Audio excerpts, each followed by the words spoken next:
Silver కొనడం మంచిదేనా sir? అంటే సిల్వర్ గురించి అంటే మీరు గోల్డ్‌కే ఎక్కువ మే- హైప్ ఇస్తున్నారు. యా, మరి సిల్వర్ నేనేంటంటే కొనడం మంచిదేనా? సిల్వర్ కొనటం మంచిదా అనే బదులు సిల్వర్ ఒక 10% డ్రాప్ అవుతుంది రేపు మార్నింగ్ కల్లా. ఉంచుకునే కెపాసిటీ మీకు ఉందా లేదా అది ఇంపార్టెంట్. రెండోది లంసంలో పెట్టారనుకుంటే ట్రాప్ అయిపోతారు ఈజీగా.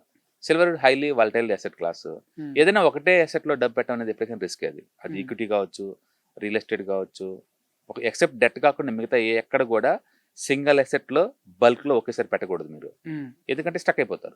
అవును. ఏదైనా ఉంటే స్టక్ అయిపోతారు. సపోజ్ స్టాక్స్ ఉన్నాయి అనుకోండి, నేను హెచ్డిఎఫ్సి బ్యాంక్ మార్నింగ్ 9% డ్రాప్ అయింది. హ్మ్. అసలు ఊహిస్తామా హెచ్డిఎఫ్సి లాంటి India's largest banks morning gap ఇవ్వకుండా స్పాట్లో 9% డ్రాప్ అవటం అనేది ఊహిస్తామా? మనం ఊహించలేము. అలాగే సిల్వర్ నిన్న ఒక్కరోజే 11% డ్రాప్ అయింది సింగిల్ డేకి. అనుకుంటాం అంత ముందు రోజు అలా పడిద్దని. రియల్ ఎస్టేట్ కూడా అంతే ఉంటుంది. ఇల్లిక్విడ్ అసెట్ ఇండియాలో అమ్మలేము.